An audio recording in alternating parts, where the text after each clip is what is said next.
Very good morning, children. Hope you all are fit and fine, and hope you all are back to routine mode from the vacation mode. So let's proceed. We have already started our chapter number 3, which is measures of central tendency, and you all have solved certain sums of mean as well. But today I am explaining you again mean. So you'll come to know about its types and different methods. So just have a look here. You already have written certain formulas, but let me repeat. This is a table of formula for mean. Okay, so now in that again we have a formula for two methods. First is direct method and second one is shortcut method. And again one classification is into types of data. So you have to choose whether the question given is of row data or else of group data, and on the basis of that you can use the formula. ठीक है, अगर रो data है और direct method है तो आपको ये formula use करना है x bar equal to sigma x upon n, और अगर रो डेटा है और शॉर्टकट मेथड बोला है तो आपको ये फॉर्मूला यूज करना है x bar is equal to a plus sigma d upon n. And if it is a group data, then we'll be using x bar equal to sigma fx upon n.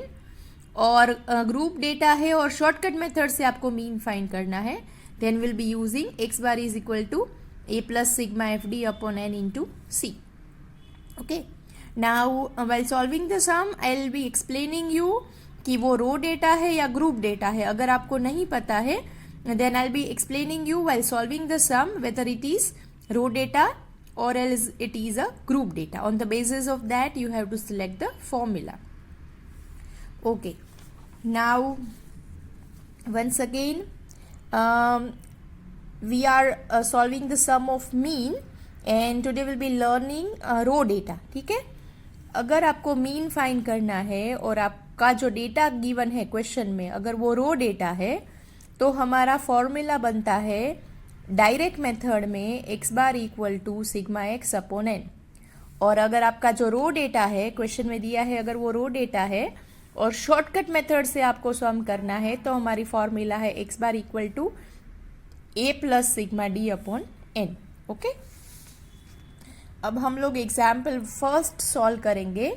यहाँ पे आपको बोला है find mean by both direct and shortcut method.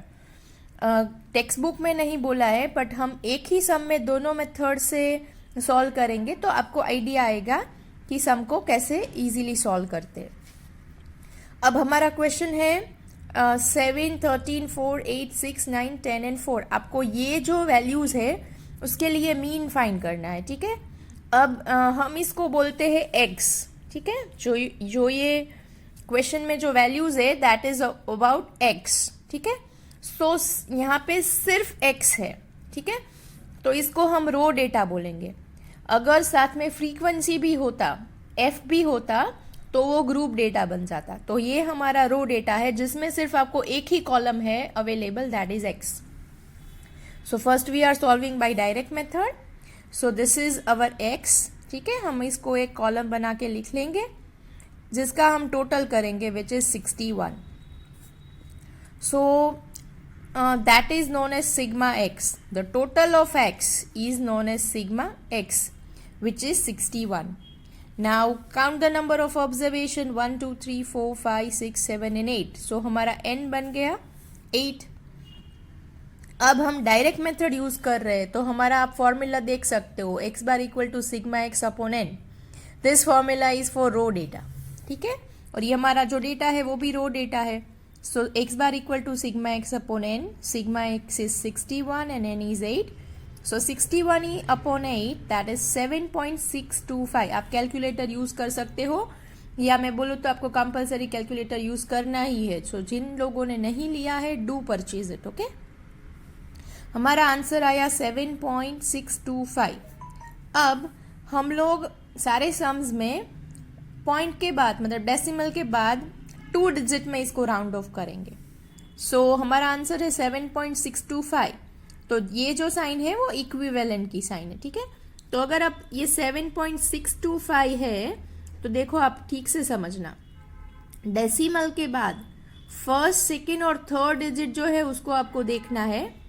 ये जो third digit 5 या 5 से ऊपर है तो आपको उसके पहले वाले नंबर को +1 कर देना है।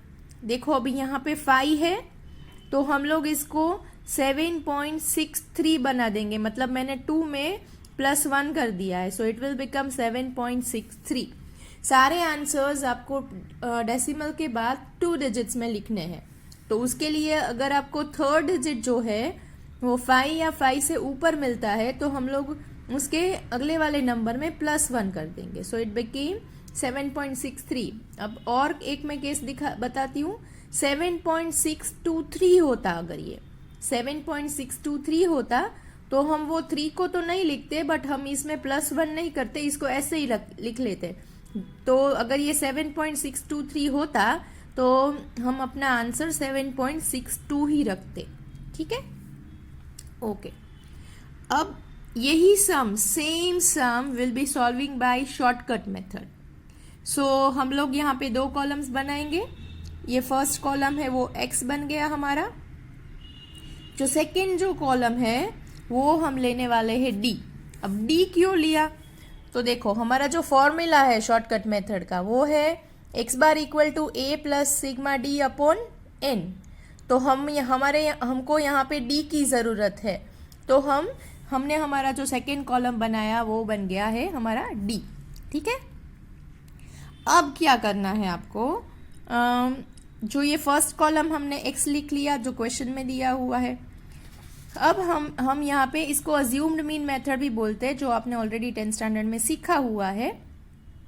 सो d का फॉर्मूला है x माइनस ए। d का जो हमारा फॉर्मूला है वो है x माइनस ए। ए मतलब अज्यूम्ड मीन, ठीक है, अज्यूम्ड नंबर। सो ये जो x ऑब्जर्वेशंस है उसमें से आप कोई भी एक नंबर चूज कर सकते हो। ठीक है, तो हम लोग यहाँ पे स्मॉलेस्ट नंबर को चूज करेंगे। हमने यहाँ पे स्मॉलेस्ट नंबर को चूज किया है, दैट इज 4। सो हमारा a बन गया 4। अगर आप स्मॉलेस्ट चूज करोगे तो it is going to be easier for you to solve the sum, so we have chosen the smallest number.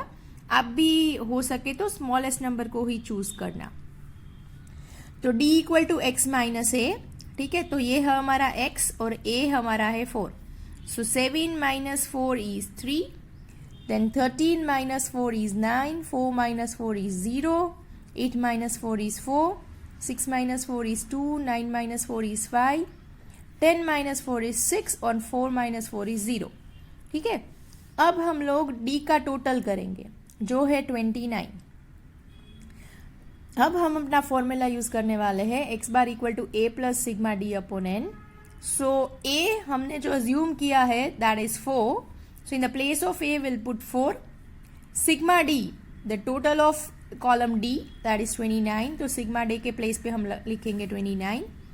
N, number of observation है 8. So 29 divided by 8. अब 4 will be as usual. 29 को 8 से divide करो. You will get 3.625.